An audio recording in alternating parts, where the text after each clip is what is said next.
Hey, Big Love fam. Welcome to Super Freak. This is a high vibe podcast, y'all, exploring all things frequencies, how they govern, form, shape our realities, and are the key to living from your full potential. It's non-woo convos about super woo shit, unpacking what I call the science of self, from body and soul literacy to the power of understanding vibration, higher consciousness, quantum physics, and spiritual psych. Let this podcast become a resource for you on your journey to self-mastery. If you're curious and ready to free your mind, unlock the body, and truly become limitless, then you're in the right place. I'm your host, Talie. This is Super Freak, Awakening for the Next Gen. Let's go. All right, everybody, I'm going to jump right into today's episode where we're going to talk about victim patterning. Oh yeah, it's a juicy one. I'm not quite sure how long this will be, but I want to cover a few things because I just finished writing a bunch on it and about it in my book. And it was surprising to me also to see a lot of what the data revealed, which I'll get into a little bit here as well. But let's get into it. So essentially, victim programming is something that I see a lot in sessions that's in combination with abuse, sacrifice, alcoholism. Almost all of them, honestly, have some level of victim running. The collective victim narrative right now is off the charts. It goes a little something like this. When the feeling of self-pity or deep defeatedness is present, it's accommodating an emotion typically around fear or self-hatred. This is how you know you can start to sniff that victim is in the programming. You'll get, why is this happening to me? And or this always happens to me, this kind of thing. This type of storyline, when you're asking these questions, this is accommodating a victim program. Victim patterns love to avoid blame, and it loves to play patty cake with self-hatred.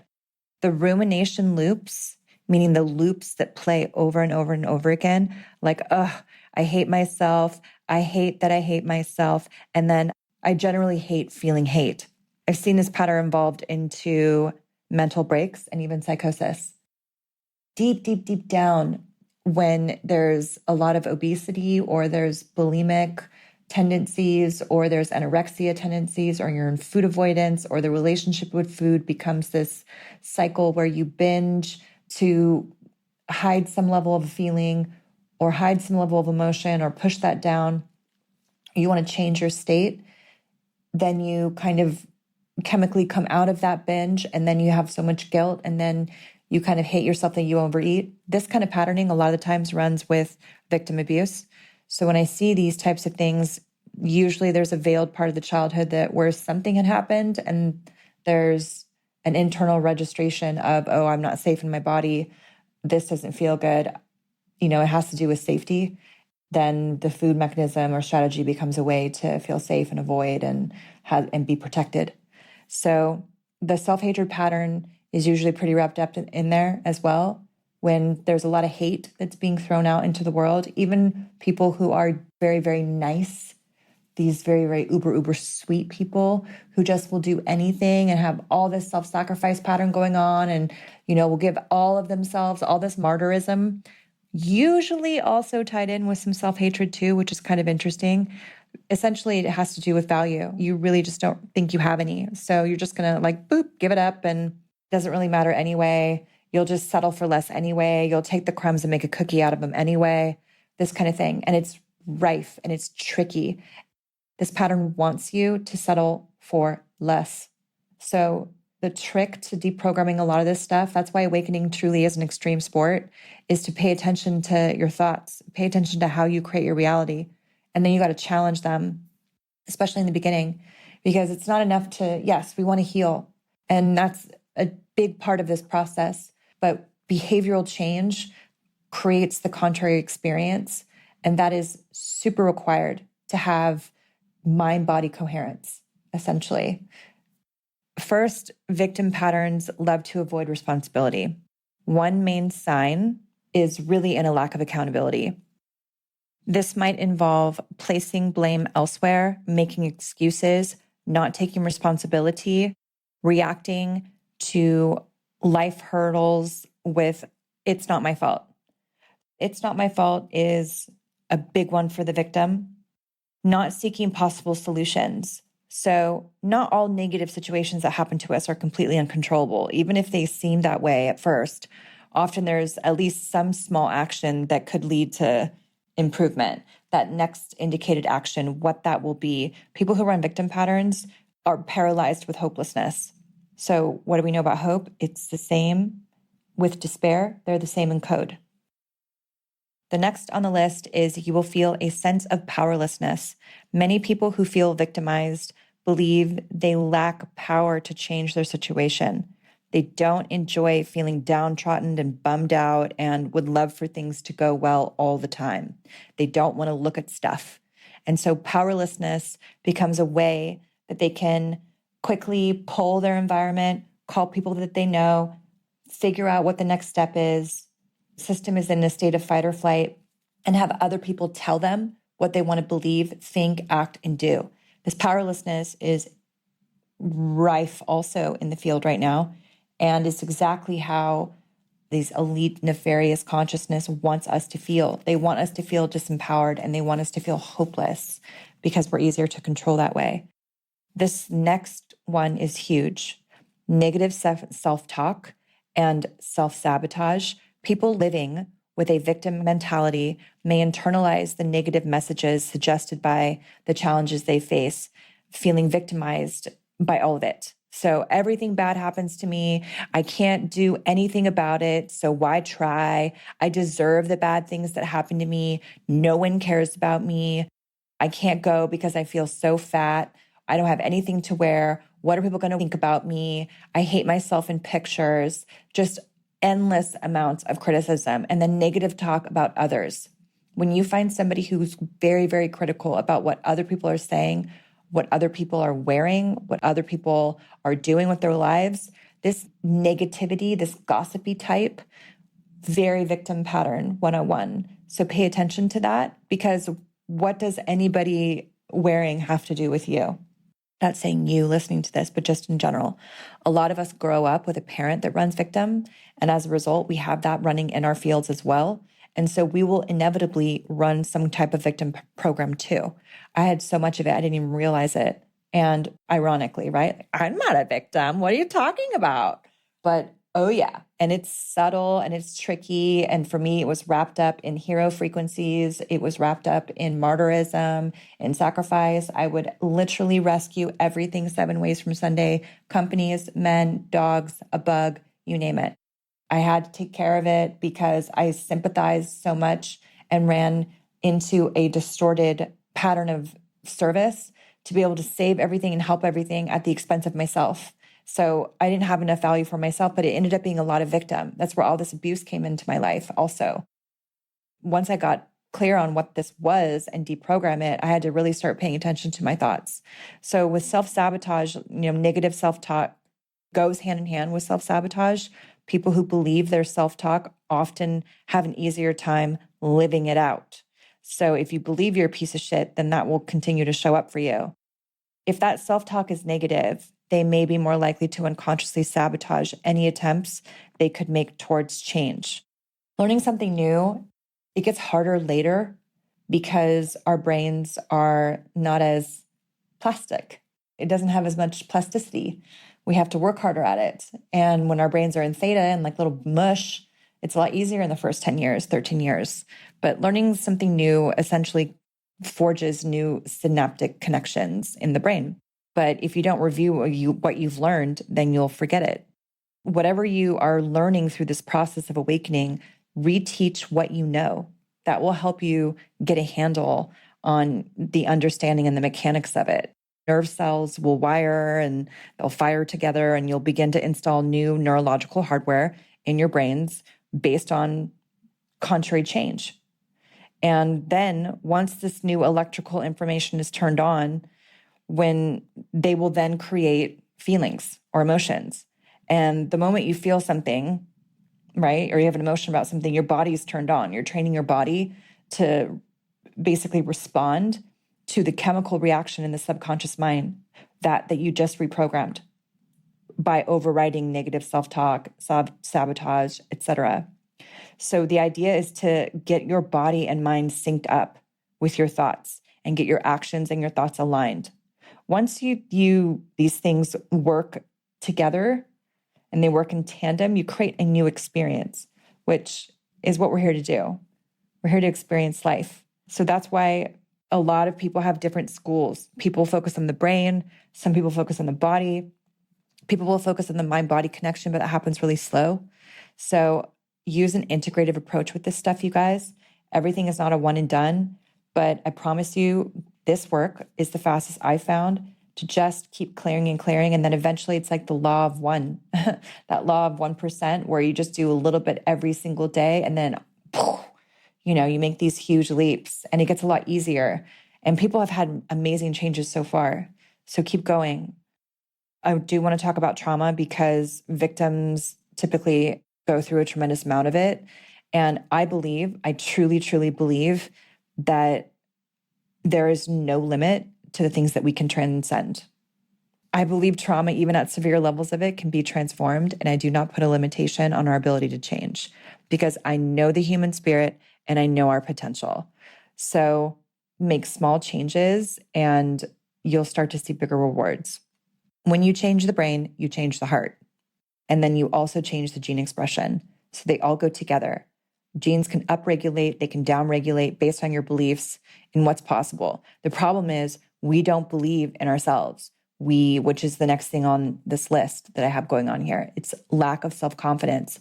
People who see themselves as victims may struggle with self-confidence and self-esteem. Absolutely, because the V of the slave pattern is about value.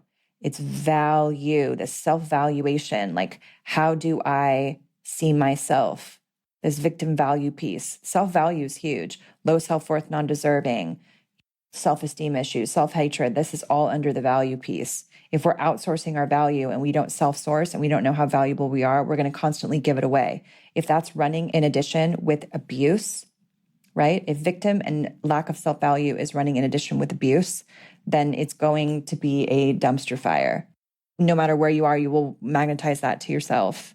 So this can make feeling really that the victimization pattern is, let's say, aggravated with lack of self-confidence. You'll feel frustration, anger, resentment. A victim mentality can take a toll on emotional well-being as well. People with this mindset might feel frustrated and angry with the world that seems to be against them, hopeless about their circumstances, never changing, hurt when they believed loved ones don't care, resentful of people who seem happy and successful. This is a huge one. They'll also feel tremendous FOMO. They'll feel left out, not good enough all the time, and so on and so forth. These emotions can weigh heavily on people who believe they'll always be victims, building and festering when they aren't addressed. Over time, these feelings might contribute to angry outbursts, depression, isolation, loneliness, bitterness, and such an unwillingness to change that you will create separations in the family.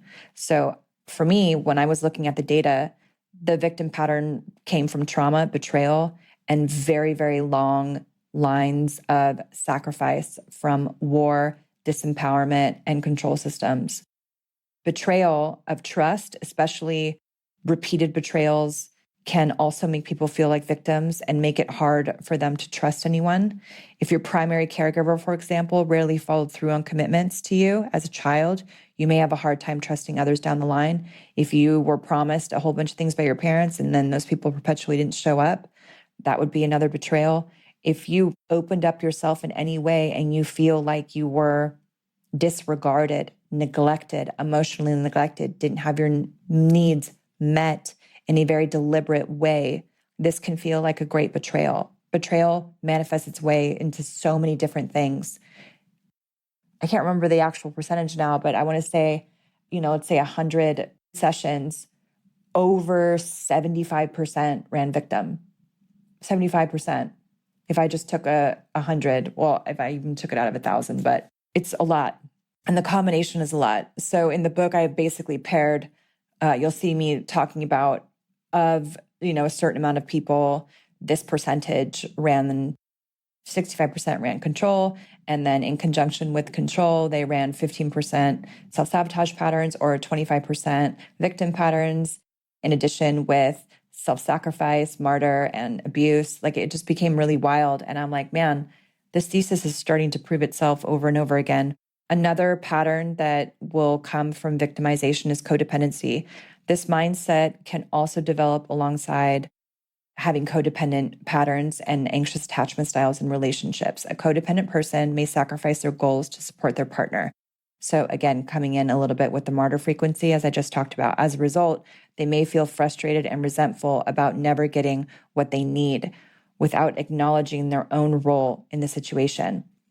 Codependency, whenever I see deep codependency patterns, anxious attachment styles, avoidant attachment styles, or anxious avoidant attachment styles, inevitably there's some victimization going on, or there's been abuse or neglect, or the level of worth that person sees themselves through, that lens of worth, is not very high.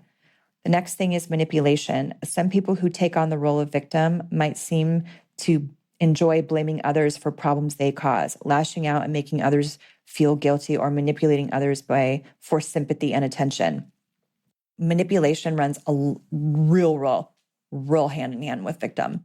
And you always see this around the holidays or some event, or I can't believe you're not going to come to that. Why not? Or aren't you going to come over here? Why aren't you joining? So there's always a lot of judgment. And then there's a response that will instigate some type of guilt in the person that they're interacting with.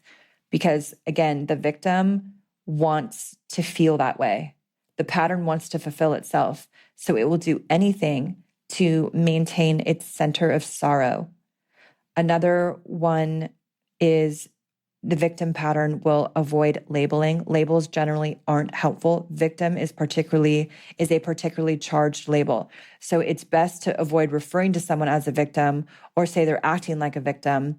Instead, try to compassionately bring up specific behaviors or feelings you notice, such as complaining, shifting blame, not accepting responsibility, feeling trapped or powerless, feeling like nothing makes a difference. Okay, this is how you basically interact with a victim, is you don't want to call them that, but I don't really follow this because I'm just a very matter-of-fact person and I don't feel like sugarcoating anything really helps. So I definitely read the room. If someone's going to get blown out, I'm not going to tell them that, but I will point out very specific things that they say. So for example, pretend that you're Lady Whistledown in Bridgerton. She is always a wallflower and she will pick up on what people say and pick out the phrasing and then repeat it back to them or talk to somebody else about it, which, yes, it's a gossip column, but I'm just here to show the example and shine light on this example that listen to what people say and then say, that's interesting that you said it that way. I didn't notice this, and this about, this situation. Tell me more about that. And then reframe it and see if you can reframe the question and put it back to them.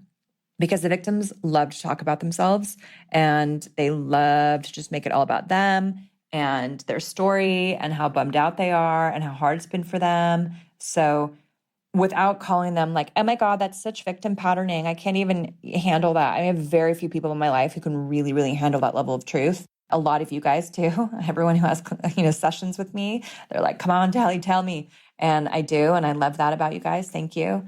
Even then, it's like I have to hold a very high level of theta frequencies and big open heart and a compassion bubble because it's hard. It's hard to hear hard patterns. And none of this stuff is you. That's the good news. You're just here to transcend it.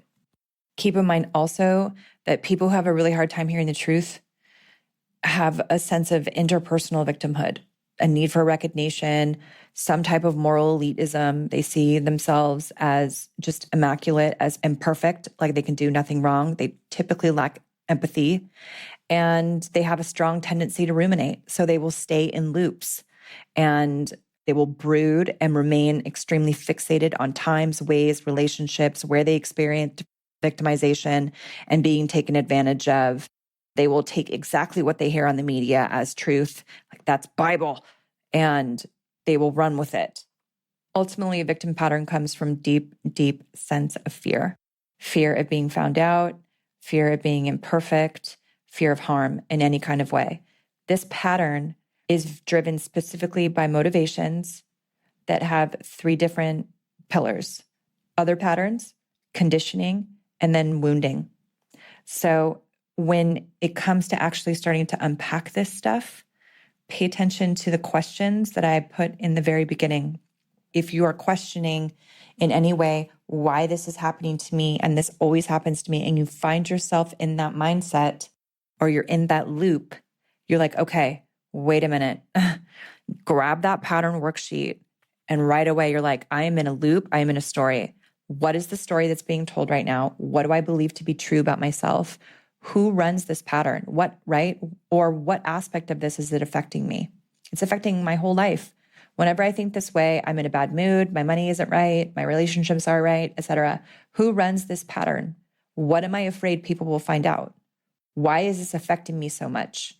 Why do I even care? And where is it in my body space?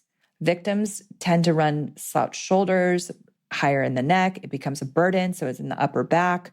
You might get loads and loads of stomach issues. So it's disempowerment, right? That solar meridian, that power source will get tight. Digestion. Once you track it in the body, put your focused awareness on it and imagine sending it back to its origin transmuted, and then thank it for helping you learn. And then you move on to the next. Gratitude is an enormous diffuser for victim. You're like, I am choosing my reality in every single moment. I'm empowered by the opportunity to be able to transmute this now. And I declare and command this is transmuted now from eternity to eternity. And so it is. Thank you, thank you, thank you. I mean, whatever mantras you need to find, these things are very powerful. Our words have a lot of power. They have a lot of magnetism. They're very high frequency. We're the only species that can do this. We can take thought and turn things into form. We're very, very respected in the multidimensional multiverse. That was a baby tangent, but I say all of this because victim is tough. It's insidious and it's in multiple layers, but you're just going to peel the onion and you're going to go layer by layer by layer. And then eventually you're going to just be such a beast because you take on your life with such ferocity and love and care. And you take such care of yourself because you love yourself that pattern can no longer survive. I promise you, because I'm living it. Okay? All right, you guys, this is a loaded episode. Take good care, question everything, and I'll see you next week. Thanks so much for listening, you guys. Please make sure to leave a review and follow the fun on social media because that's how it works in this world. And in the meantime, get your freak on. I'll see you in the next session.